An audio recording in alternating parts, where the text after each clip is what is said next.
Muito boa noite.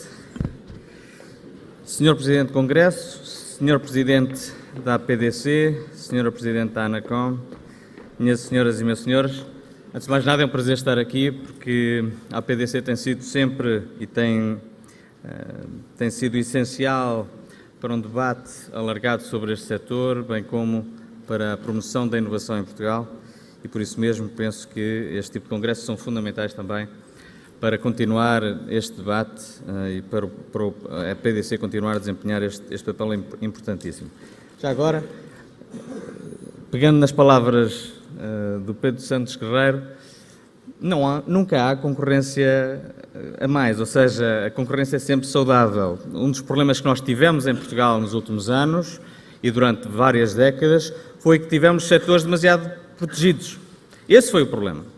E criaram-se, em alguns setores, rendas excessivas que penalizaram as empresas, penalizaram os consumidores.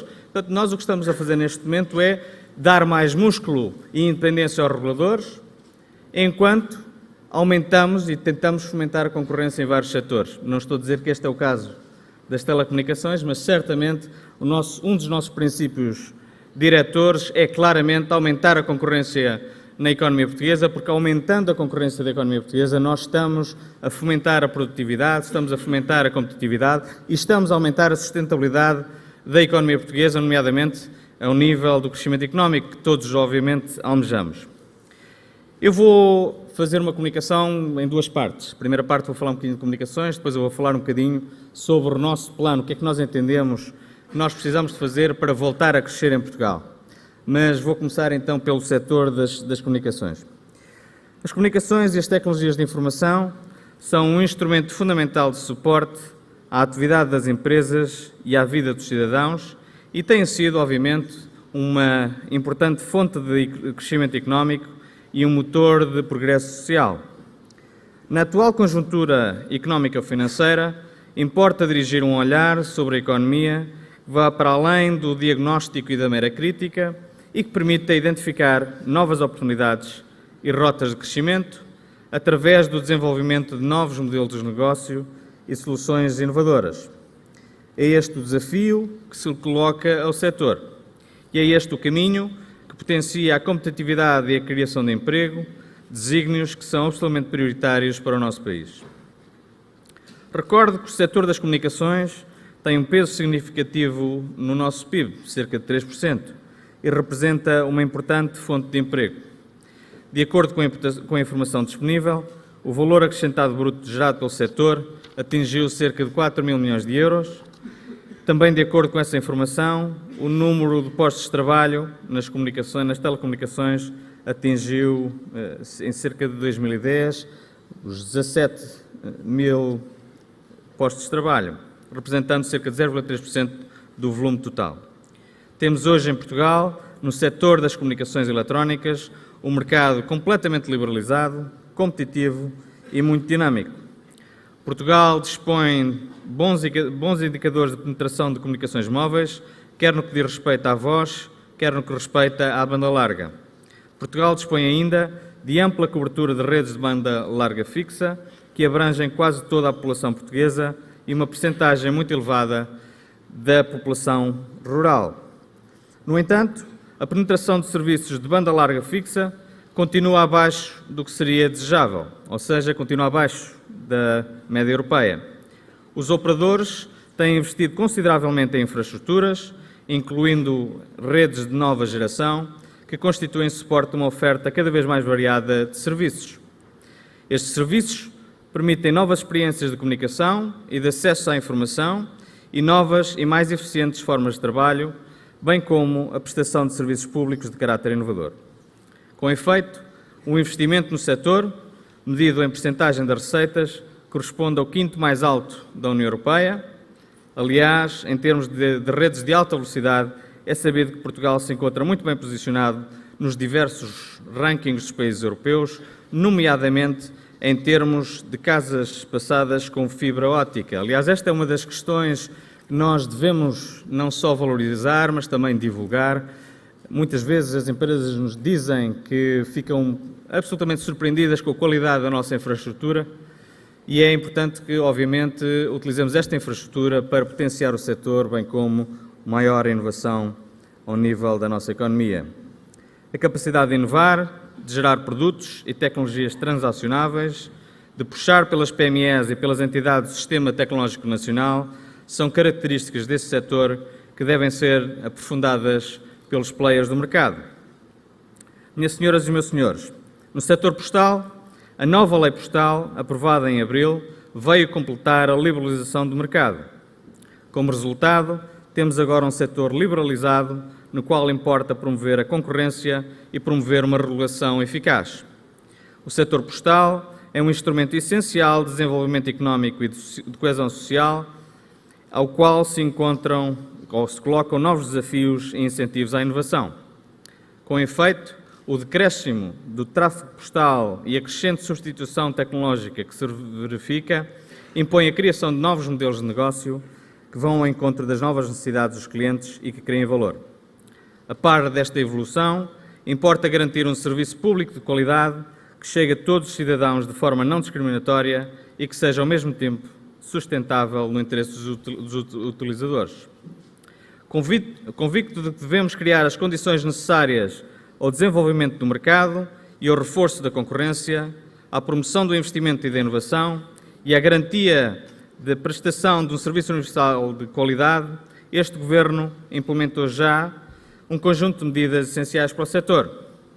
Assim, alterámos a Lei das Comunicações Eletrónicas e a Lei da Privacidade no setor das comunicações eletrónicas, completando a transposição do atual quadro legal europeu para o setor.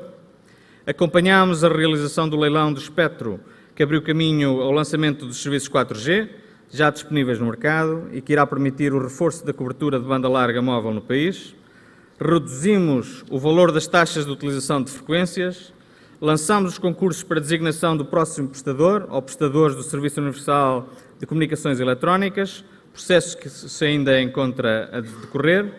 No setor postal, apresentámos à Assembleia da República a proposta de lei que completou a liberalização do setor, a qual foi também aprovada em abril.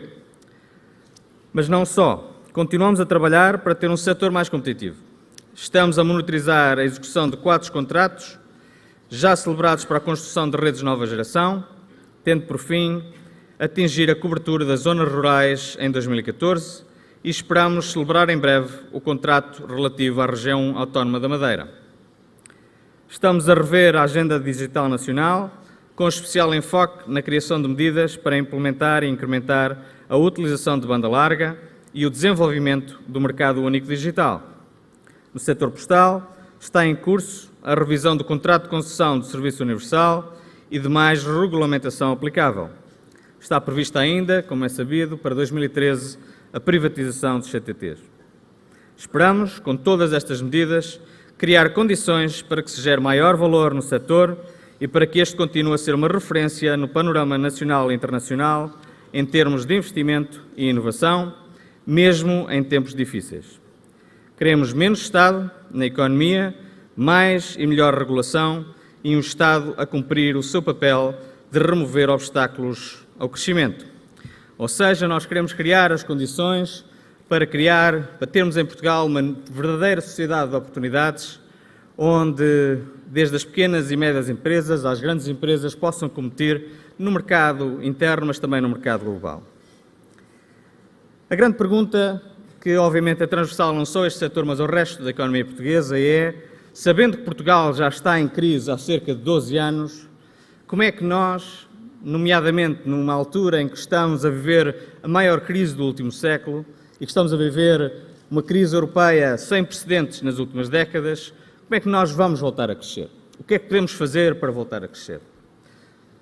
O que fizemos no primeiro ano de governo foi focar-nos nas reformas estruturais que nós precisávamos de fazer já há algum tempo para conseguir eliminar alguns dos problemas de competitividade.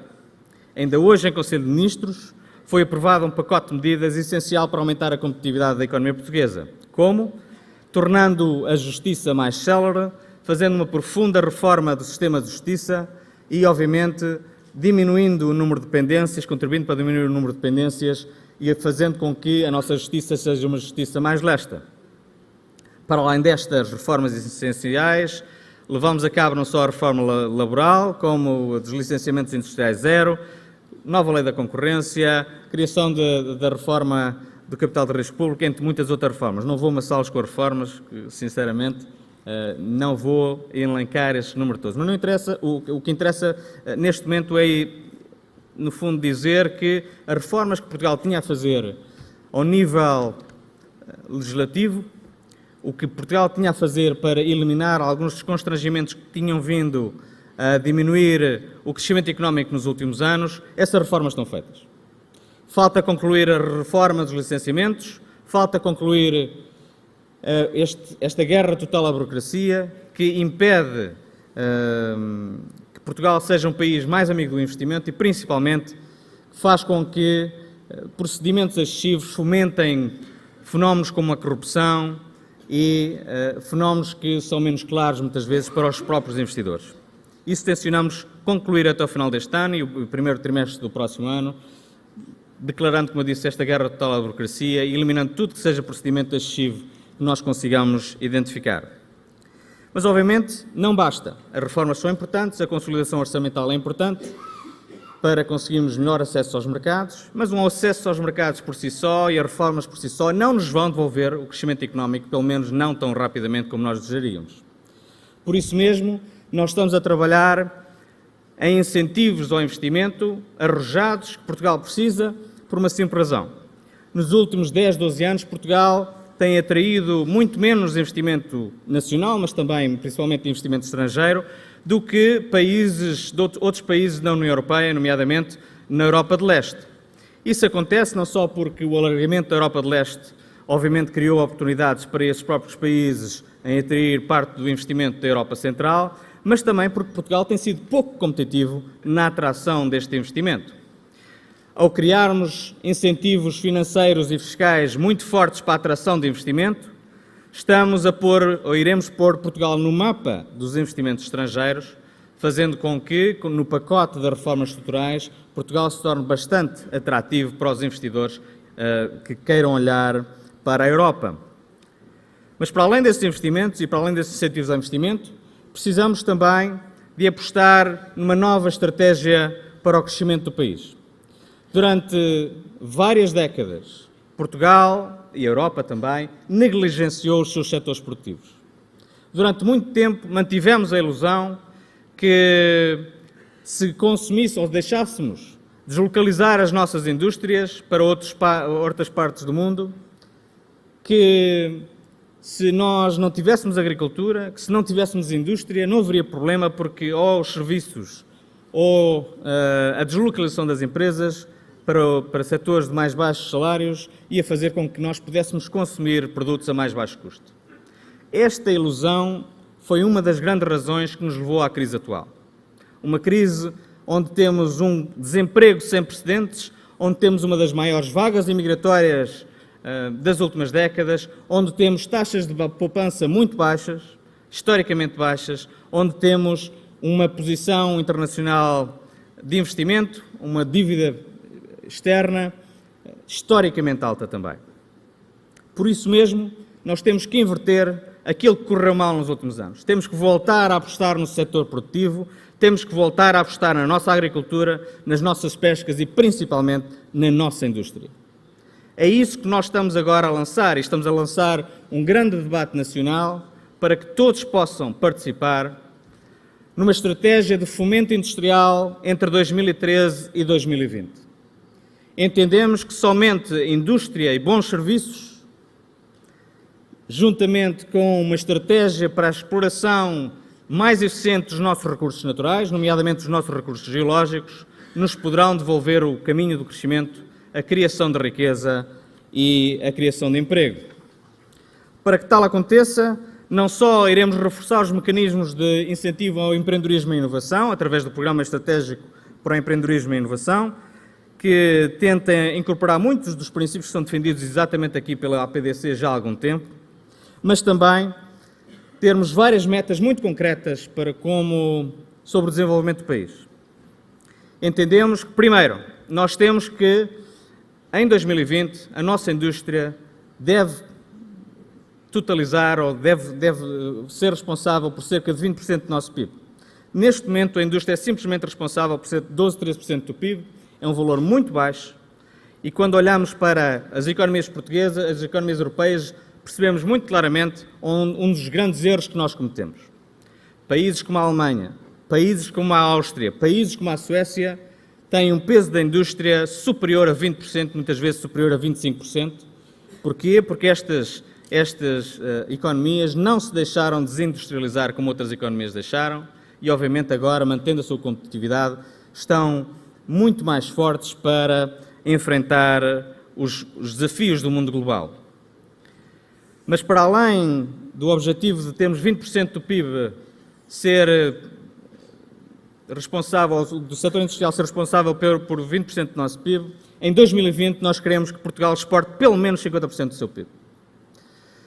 É um objetivo que nós consideramos ser perfeitamente execuível, provavelmente ser possível ou ser passível de ser até ultrapassável por uma simples razão. Um país como Portugal, um país de 10 milhões de habitantes, devia estar a exportar 70% a 80% do nosso PIB. Nós só exportamos 35% do nosso PIB. Aliás, há 2 anos atrás, e praticamente na última década, nós estávamos a exportar cerca de 28% a 29% do nosso PIB. Porquê é que o fizemos? Porque durante muito tempo, não só nos mantivemos a ilusão de que investir na indústria não era atrativo, mas também porque redirecionámos todos os nossos incentivos, nomeadamente os incentivos de crédito, mas também os incentivos do CRAN, portanto dos fundos europeus, foram direcionados para os chamados bens não transacionáveis, foram direcionados para a construção de rotundas, de pavilhões gimnodesportivos, para piscinas, que são ótimas para dar qualidade de vida às populações, mas por si só não trazem desenvolvimento. A única coisa que pode trazer desenvolvimento é a aposta no setor produtivo, a aposta na indústria, a aposta nos setores como o turismo e os serviços. E por isso mesmo temos essa meta de 20% para a indústria, mas também temos uma meta muito clara de 50%, de exportar 50% do nosso PIB em 2020. Pensamos que é perfeitamente execuível e o movimento que estamos a testemunhar nos últimos meses mostra muito claramente que isso é possível desde que mantenhamos a determinação e os incentivos para tornarmos uma economia mais exportadora. Mas temos mais objetivos também para esta reindustrialização do país. Iremos apostar, e já estamos a apostar, no sistema técnico-profissional, no ensino técnico-profissional, nomeadamente no sistema dual e de aprendizagem.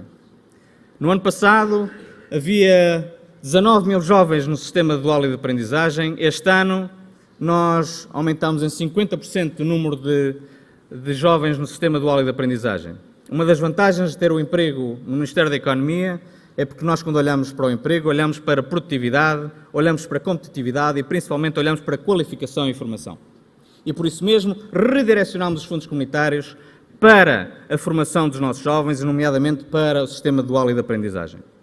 Até 2020, iremos triplicar o número de jovens no sistema dual e de aprendizagem, reforçando a componente que as empresas sempre nos dizem que é uma das falhas do nosso mercado, que é exatamente, muitas vezes as empresas têm o paradoxo de haver grande desemprego e, no entanto, não conseguem arranjar pessoas qualificadas para determinadas funções. Só com o sistema dual e de aprendizagem, só com uma aposta nas escolas técnicas e profissionais, é que iremos conseguir criar estas competências. Por outro lado, ao apostarmos nesse sistema, estamos a fazer uma das maiores obras ao nosso país, que passa exatamente pelo combate, um grande combate ao abandono escolar, que é um dos grandes causadores das gritantes desigualdades sociais que nós temos no nosso país. E por isso mesmo, até 2020, iremos ter 100 mil jovens no sistema dual de aprendizagem, triplicando o número de jovens já nesse sistema este ano. Iremos também virar o próximo quadro comunitário de apoio, nomeadamente através de negociações com a Europa, iremos virá-los para infraestruturas que diminuam os custos das nossas empresas. Não iremos criar infraestruturas, como eu disse, como fizemos no passado, só iremos fazer infraestruturas que fazem sentido para o nosso país, diminuindo os custos das nossas empresas. Como? Investindo nos nossos portos, fazendo com que os nossos portos continuem a sua trajetória de crescimento, diminuindo a fatura portuária, por isso mesmo que as alterações que estão a ser feitas agora no setor portuário são tão importantes. Mas iremos também lançar novas concessões nos portos, iremos lançar novos investimentos nos portos, mas iremos fazer mais. Iremos até 2020, falar com a Europa para concluirmos as ligações de ferroviárias de bitola europeia ao resto do continente europeu, porque Portugal e a Espanha funcionam como uma ilha ao nível de ligações ferroviárias, temos uma bitola diferente do resto da Europa, e iremos também trabalhar com a Europa para que as ligações de gás e eletricidade entre Espanha e França estejam concluídas até 2020. Ao fazermos isto, baixamos os custos das nossas exportações, ao fazermos isto, aumentamos a concorrência interna e iremos, obviamente, tornar a nossa economia também mais competitiva. Também iremos trabalhar em mecanismos de financiamento, quer seja através de bancos de fomento, quer através de novas fontes de financiamento para a reindustrialização e, principalmente, o próximo quadro comunitário de apoio, como eu disse, em vez de ser virado para as infraestruturas, vai ser virado para as empresas, vai ser virado para o emprego, vai ser virado para as pessoas, para a qualificação das pessoas. Irá ser virado essencialmente para apostarmos então no sistema dual e de aprendizagem, irá ser virado para darmos incentivos à inovação, ao empreendedorismo e ao dinamismo empresarial. Irá ser virado para a indústria.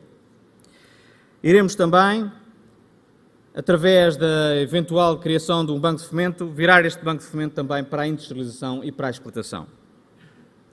Iremos finalmente também fazer e concluir todo este combate sem tréguas à burocracia, guerra sem tréguas à burocracia, os licenciamentos zeros, introduzir o que se diz na Europa da Smart Regulation, ou seja, uma das experiências que eu tive nestes meses de governação é que, como eu tenho várias pastas, como é sabido, eu vou a 5 conselhos na Europa, 5 conselhos diferentes. E sempre que eu vou para um conselho, uma das principais lições que eu aprendi foi que nos entregam dossiês bastante grandes sobre transposição de diretivas. As transposições de diretivas passam desde diretivas destas garrafas, a estes copos, a estes papéis. Há diretivas para tudo. Ora, se a União Europeia, a Comissão Europeia, quer mesmo introduzir Smart Regulation, então temos que ser realmente smart, ser realmente inteligentes ao introduzir regulação em Portugal e na União Europeia. Temos demasiada regulação e muitas vezes nós queremos ser mais papistas que o Papa, introduzindo nas transposições diretivas, queremos ser os bons alunos e muitas vezes introduzimos nas transposições das diretivas dispositivos e partes legislativas que são verdadeiramente inimigas do investimento e das nossas empresas. Temos que criar melhor regulação, menos complexa, menos dispersa, principalmente mais concentrada e diminuir a quantidade de regulação que as nossas empresas têm que ser sujeitas ao longo do seu ciclo de vida. Iremos também trabalhar com a União Europeia para concluir até 2020 muitos dos procedimentos do mercado único e, nomeadamente, iremos trabalhar com a União Europeia ao nível da reindustrialização e de uma nova política industrial. Entendemos muito claramente que se a Europa quer voltar a ser grande como já foi, a Europa tem que voltar a ser uma Europa industrial e tem que dar a possibilidade aos países que estão em dificuldade em conseguir apresentar toda uma série de incentivos que as nossas regras, muitas vezes fundamentalistas de Bruxelas, não nos permitem. Se nós queremos dar realmente a possibilidade aos países em dificuldade para voltarem a crescer, então algumas das regras fundamentalistas têm que ser alteradas, ou pelo menos têm que ser flexibilizadas enquanto os países estão em dificuldade. Nós não estamos em períodos normais, estamos num período de grande emergência nacional, de grande emergência europeia, e só haverá a União Europeia, só haverá a Europa, se tivermos criação de emprego, se tivermos crescimento económico e se tivermos investimento. Sem investimento não vamos ter emprego, sem investimento não vamos ter Europa, sem investimento não vamos ter futuro. E por isso mesmo é muito, muito importante que a União Europeia trabalhe connosco e que se alie numa estratégia de termos apoios ao investimento arrojados que nos tragam a possibilidade de voltar a ter investimento estrangeiro e nacional de montantes significativos. Mas também acho muito claramente que a União Europeia tem que não só permitir aos Estados-membros, dar uma possibilidade aos Estados-membros que possam crescer mais rapidamente, Mas também a Comissão Europeia deve criar, ao nível europeu, um programa europeu, não é só dos Estados membros, mas um programa europeu, para atrair ou voltar a atrair indústrias que nós perdemos para a Ásia, que perdemos para a América Latina ou para outras partes do globo. Nós deixamos alguma indústria deslocalizar desnecessariamente. Neste momento, se nós queremos voltar a ter emprego, se queremos combater as taxas de desemprego historicamente altas e inaceitáveis, ou pelo menos durante algum tempo, que tem que voltar a baixar rapidamente, se nós queremos criar emprego, temos claramente também criar programas europeus com incentivos fortes para a indústria voltar à Europa. Penso que este setor, o setor das telecomunicações, das tecnologias de informação, será sem dúvida nenhuma uma das fontes de crescimento da Europa. Será uma das fontes de inovação, será uma das fontes de empreendedorismo. Nós tencionamos trabalhar muito com este setor e com os players deste setor, por forma a apresentarem, primeiro, a sua visão para esta estratégia de fomento industrial, o que é que o setor precisa para sair reforçado numa estratégia de fomento industrial, mas também como é que o setor pode dar ainda mais valor acrescentado nesta estratégia de fomento industrial que tem que abranger outros setores também. Em suma, o que está em causa para Portugal é construir um novo modelo económico que, em vez de estar apostado no investimento em investimentos faraónicos de rentabilidade duvidosa, em vez de estar apostado em ações de formação que privilegiavam simplesmente certificados em vez de dar qualificação real às pessoas, nós temos que voltar a fazer aquilo que nos trouxe grande crescimento no passado. E isso foi, muito claramente, a indústria, a exportação e o ensino técnico-profissional. Contamos, obviamente, com todos vós para que esta estratégia de fomento industrial se torne mais forte e para que Portugal volte a crescer. Muito obrigado. Muito obrigado, Sr. Ministro. E a encerrar o Congresso, a palavra para a Sra. Presidente da ANACOM, Professora Fátima Barros.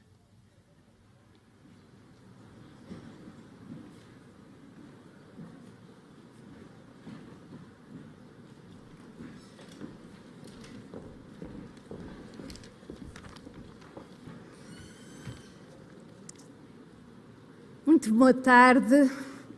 Eu, antes de mais, queria dirigir uma palavra ao Sr. Presidente da APDC, meu caro amigo Pedro Norton. Acho que hoje é um dia muito especial para ele e penso que para toda a gente do setor, na medida em que é talvez um dia de despedida. Ao mesmo tempo que para mim é um dia de estreia. É a primeira vez que estou no Congresso da APDC e devo dizer que tenho imenso gosto em estar aqui hoje e por isso também queria cumprimentar aqui os meus caros amigos, os meus regulados, e queria felicitar também, e na pessoa do Presidente deste 22º Congresso, a escolha do tema, um mar de oportunidades. E devo dizer-lhes que este tema eu acho que é muito inspirador, sobretudo na medida em que Portugal e a sua história foi sempre caracterizada pela sua relação com o mar. E por isso gostava de começar por dizer que navegamos hoje em águas turbulentas, onde vagas de crise e incerteza se abatem impiedosamente sobre a frágil caravela da nossa economia. Onde temporais violentos atingem a velha Europa, correndo o risco de criar aquilo que se chama uma tempestade perfeita. E todos sabemos o que é que isso significa. Mas foi desafiando o mar que os portugueses descobriram novos mundos e, como dizia Einstein, no meio da dificuldade encontra-se a oportunidade. Assim, vamos ter que enfrentar estas águas agitadas, aprender novas técnicas de navegação e aventurar-nos para além deste novo bujador, que é a crise em que estamos imersos, para então podermos encontrar novas rotas nos mares da inovação e da criatividade.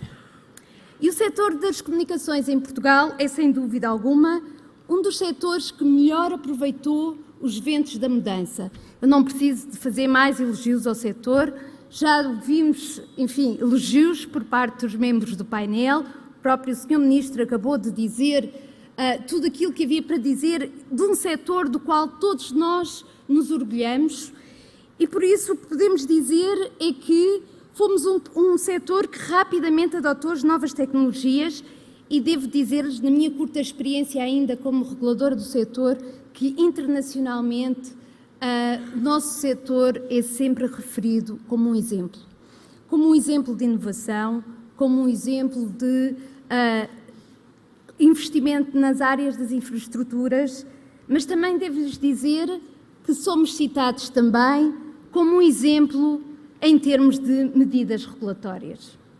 Também aí temos sido inovadores. E já agora aquela oferta sobre as condutas que falámos há pouco, de facto a ANACOM foi muito respeitada internacionalmente junto dos seus congêneres por ter sido inovadora no lançamento destas medidas de regulação.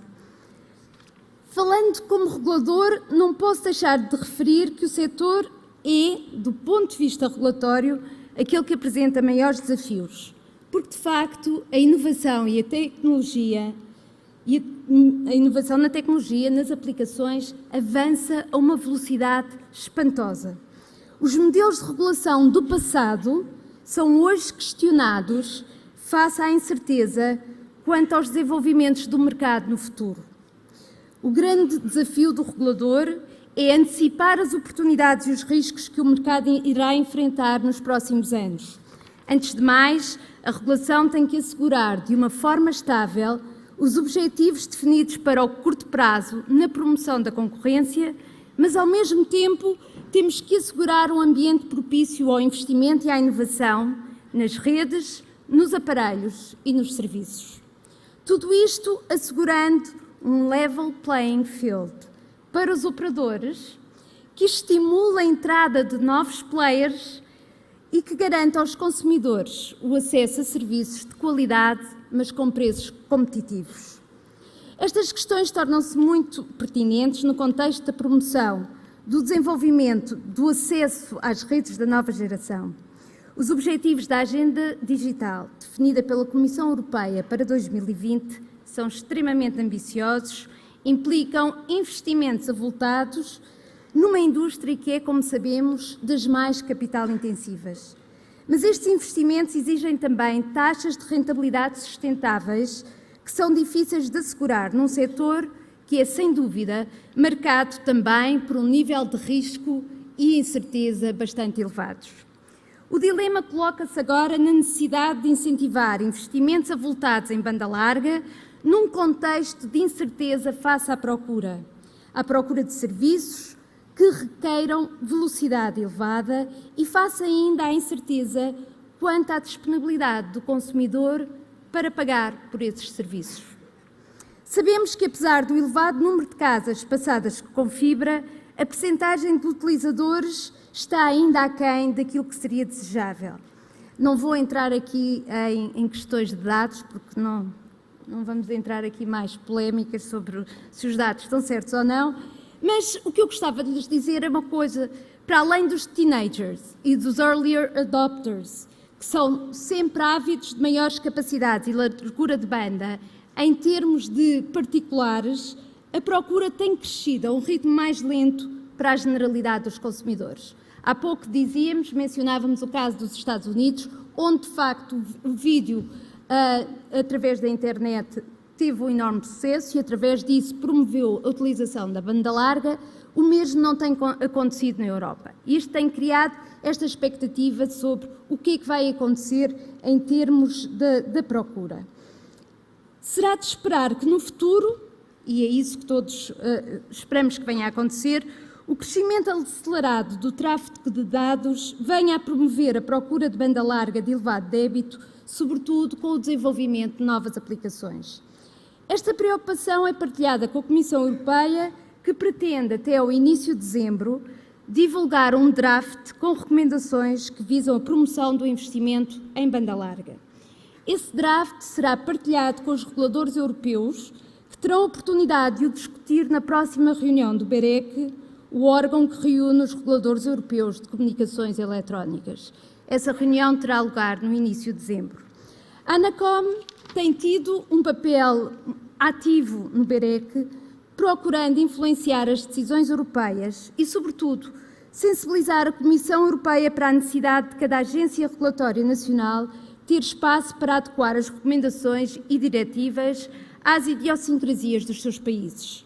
No seguimento desta recomendação, meus senhores, tencionamos anunciar as nossas decisões relativamente aos mercados 4 e 5 até ao final deste ano. Continuamos também muito atentos às questões da neutralidade e da segurança das redes, da utilização eficiente do espectro e à racionalização do plano de numeração, que são elementos fundamentais para o desenvolvimento deste setor. No entanto, a nossa preocupação com a garantia de um level playing field leva-nos a analisar a evolução dos preços das chamadas interrede e o seu impacto na concorrência, nomeadamente o seu efeito no mercado dos móveis. Já que todos falaram da sua casa, eu já agora também gostava de falar um bocadinho da ANACOM e dizer-lhes que o ano de 2013 será, sem dúvida, um ano de grande intensidade para a ANACOM. Acabámos de publicar o Plano Plurianual de Atividade e Orçamento para o triênio 2013 e 2015 e gostaria de destacar a prioridade estratégica que atribuímos, como é óbvio, à promoção de mercados abertos e concorrenciais e, dentro desta prioridade estratégica, estabelecemos como objetivo a conclusão das análises de mercado durante o ano de 2013. E estamos a falar dos vários mercados. Outro aspecto a realçar ainda é o esforço notório de redução dos custos internos e de racionalização do investimento que a ANACOM tem vindo a efetuar, por forma a proporcionar progressivas reduções nas taxas de regulação aplicadas ao setor. A trajetória descendente dos custos aplica-se ao triênio, sendo que em 2013 o nosso orçamento estima uma redução das taxas de regulação em cerca de 17%, face a 2012. Com estas medidas pretendemos acompanhar o esforço das empresas do setor neste grave período de crise e, se eu não lhes posso prometer uma light regulation, pelo menos pretendo aliviar o nosso peso nas vossas contas. E, para isso, iremos fazer um esforço grande em termos de contribuir para a melhoria da eficiência interna da nossa organização, bem como para uma maior eficácia nos nossos processos. Gostaria ainda de sublinhar a grande preocupação da ANACOM neste momento em continuar a contar com os recursos humanos necessários para assegurar as suas competências essas que são cada vez mais exigentes face aos novos desenvolvimentos setoriais e regulatórios. Devo-lhes dizer, meus senhores, que, tendo eu chegado à ANACOM há menos de 6 meses, uma das maiores surpresas que eu tive, surpresa essa muito positiva, foi a qualidade extraordinária e o profissionalismo das pessoas que trabalham na ANACOM. E eu penso que o setor talvez tenha uma pequena ideia, mas a maior parte das pessoas não tem a ideia de qual é a complexidade do trabalho que se faz na ANACOM, da pressão que é colocada sobre os colaboradores da ANACOM, por todas as múltiplas responsabilidades que têm e que são inúmeras e que vão muito para além da regulação. Temos que ter condições e capacidade para competir no mercado pela atração do talento especializado. Contudo, o Estatuto de Autoridade Independente da ANACOM tem sido posto em causa, nomeadamente com a imposição pela lei orçamental de imposição da proibição de contratação de pessoal. O atual enquadramento é uma séria ameaça à independência do regulador e esta preocupação é partilhada pelo BEREC, que publicou recentemente uma declaração sobre a independência das entidades reguladoras. Como dizia o Sr. Ministro há pouco, é crucial termos reguladores com músculo. Mas então, esses reguladores não podem ser espartilhados por medidas legislativas que pretendem limitar a sua liberdade de atuação.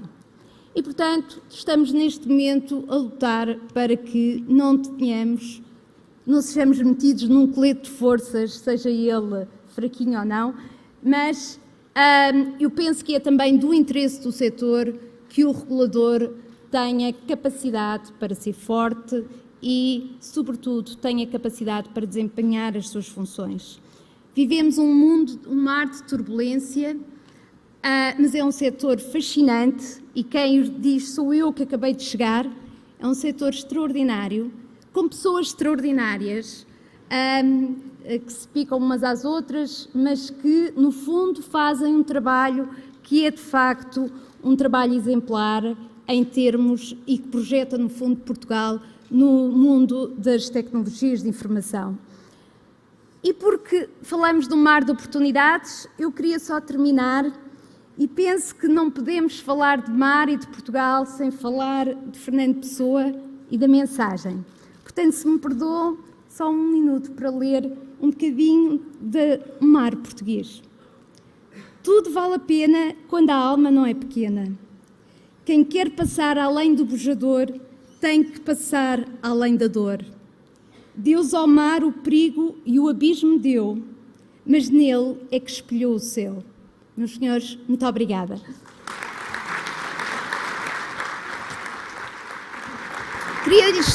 Queria só pedir para chamar o Dr. Pedro Norton para vir aqui ao palco e nos dar a oportunidade de lhe podermos agradecer o excelente trabalho que ele fez enquanto Presidente da APDC e desejar-lhe boa sorte para os desafios que os esperam.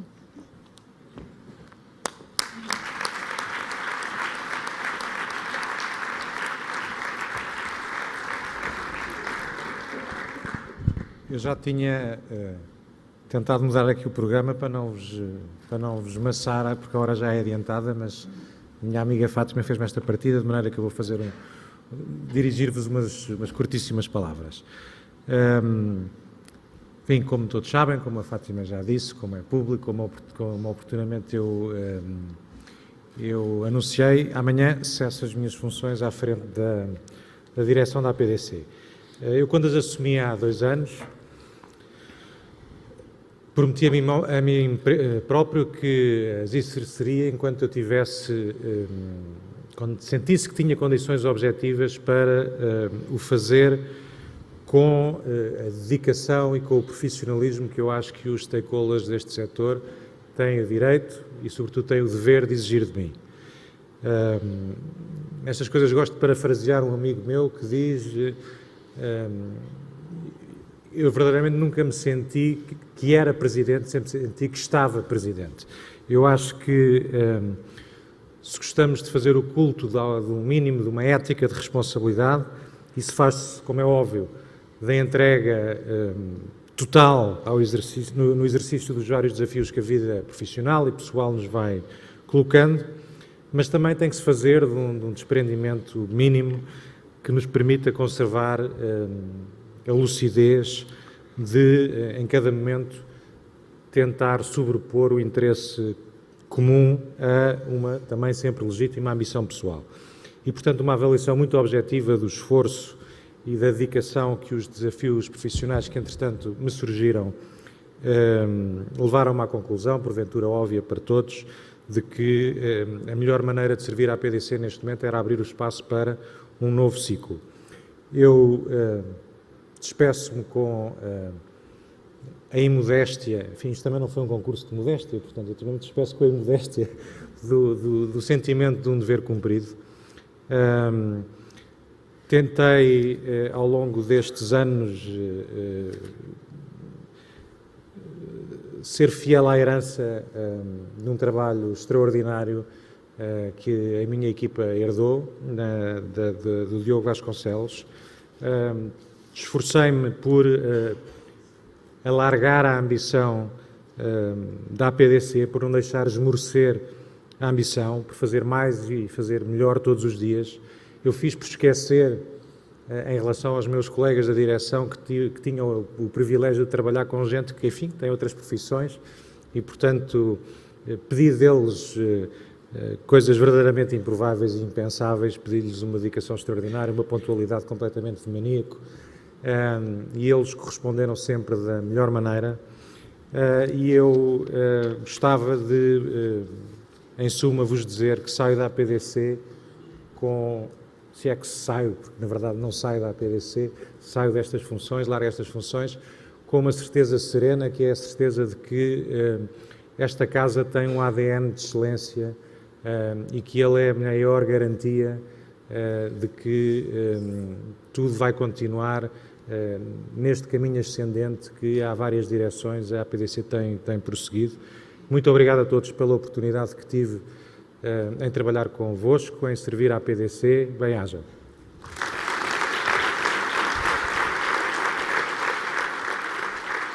Pronto, e assim termina o nosso congresso. Ao longo destes 2 dias de debate e reflexão, integramos perspectivas diferentes, alargamos horizontes e desafiamos certezas. Demonstramos que existe, de facto, um mar de oportunidades para navegar e novas vagas de oportunidades. A todos o nosso obrigado por participarem neste esforço coletivo. Um agradecimento renovado a todos os patrocinadores e apoiantes que possibilitaram a realização do congresso. Foi um prazer acompanhar os trabalhos ao longo destes 2 dias. Esperamos rever-vos nos próximos eventos da APDC. Muito obrigado.